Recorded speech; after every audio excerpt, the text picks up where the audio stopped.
상담사의 과제, 알아차림과 접촉의 정진입니다.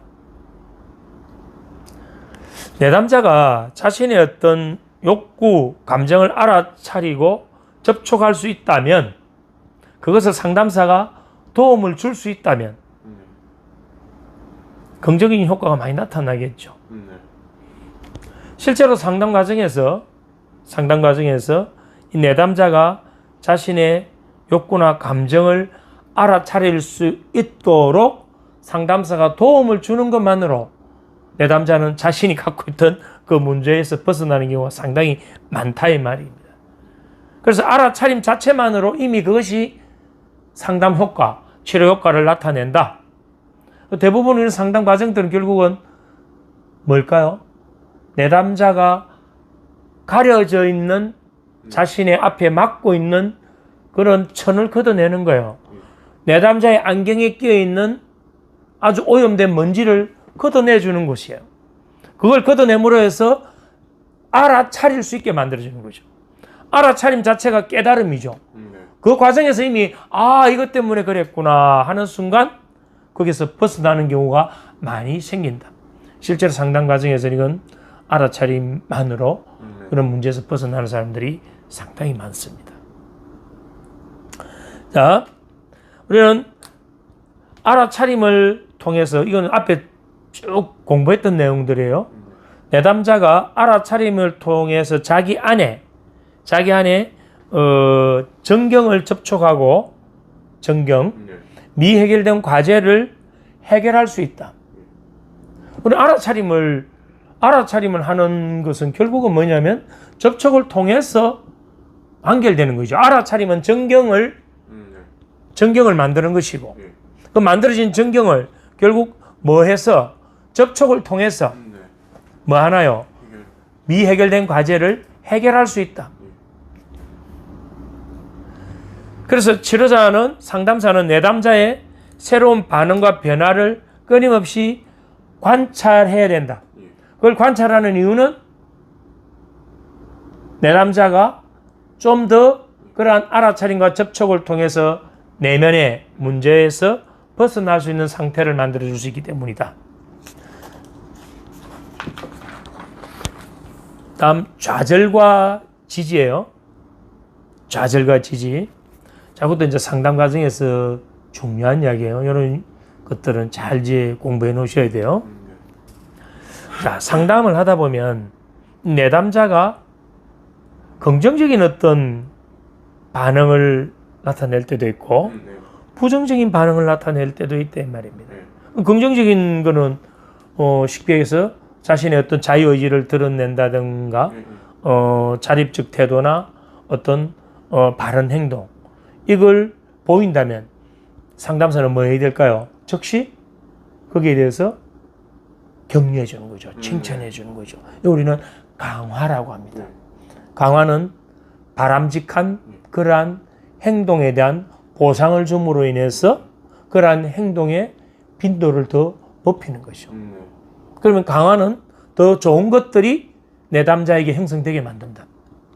그러면 무강화는 뭔가?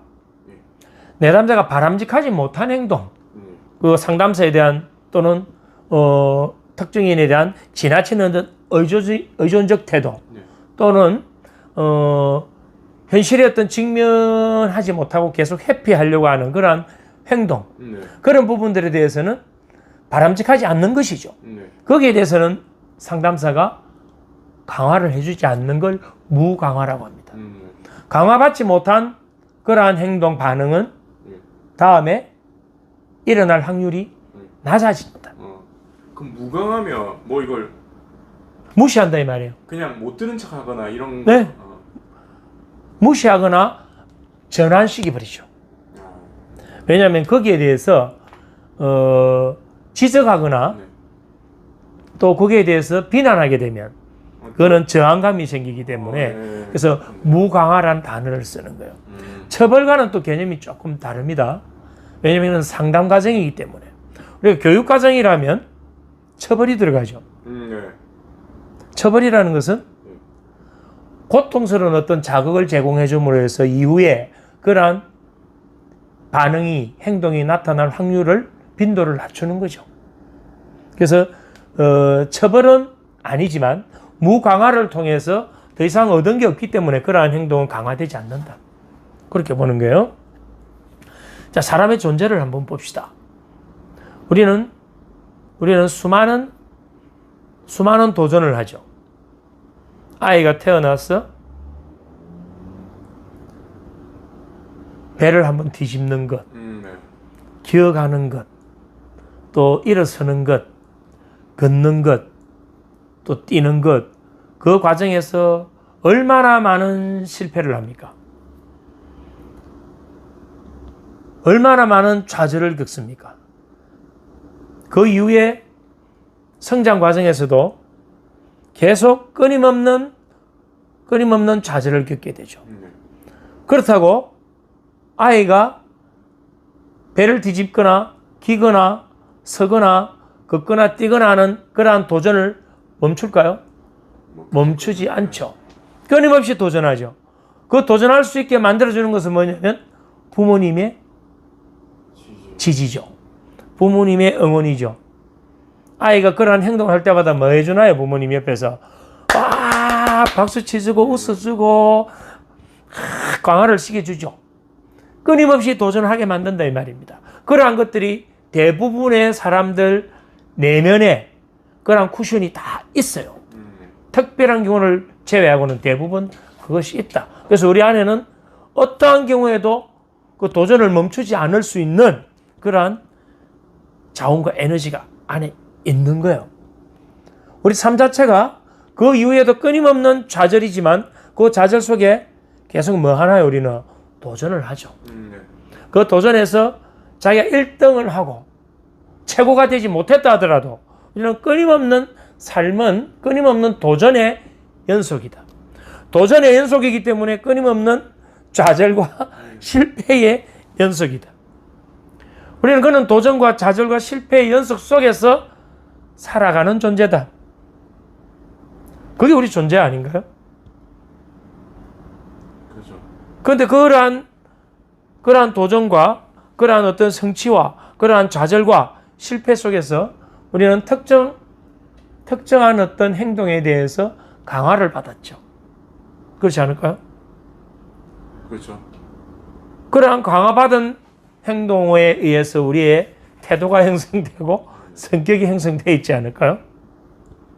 자, 그래서 내담자는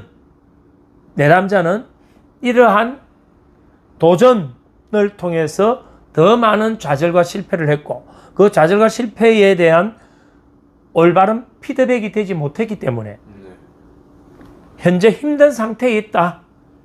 그렇다고 그 내담자를 영원히 어린아이로 갓난아이로 취급을 한다면 그 내담자는 어떠한 변화와 성장도 할 수 없다. 그럼 뭘 해야 될까요? 바로 아이가 어떤 좌절을 할 때 오냐오냐 해주고 계속 업고만 다닌다면 아이가 어떻게 될까요? 나중에 걷지 못하는 발달 장애를 겪게 되겠죠. 마찬가지로 상담 과정에서도 때로는 바르지 못한 부분에 대해서는 무강화를 하지만 올바른 어떤 행동이나 반응이 나타날 때마다 뭐 해주라는 이야기인가요? 지지와 응원을 보내줘라. 그래서 스스로 뭔가 할 수 있는, 스스로 뭔가 하는 반응, 행동을 보일 때만 뭐 해주라? 격려하고 지지를 해주라. 물론 스스로 보인다는 것 자체도 상담사가 이미 깔아놓은 것일 수도 있고 유도하는 것일 수도 있지만 지금 현재 그러한 행동과 반응이 보일 때마다 그걸 알아차리기 위해서는 상담사는 내담자를 끊임없이 계속 뭐 해야 되나요? 관찰해야 된다. 그래서 그러한 자구적인 노력이 보일 때 즉시 격려하고 지지해주라. 그러나 여기서 적용이 달라야 되는 부분들이 있습니다. 내담자가 예를 들어서 아주 너무 허약한 자아를 갖고 있거나 또는 장애를 갖고 있거나 이럴 경우에는 아까 앞에서 설명한 무강화에 대한 이런 적용을 다르게 해야 된다. 모든 것을 이론을 배웠다 해서 그 이론을 모든 대상에 똑같이 적용지어서는 안 된다 이 말입니다.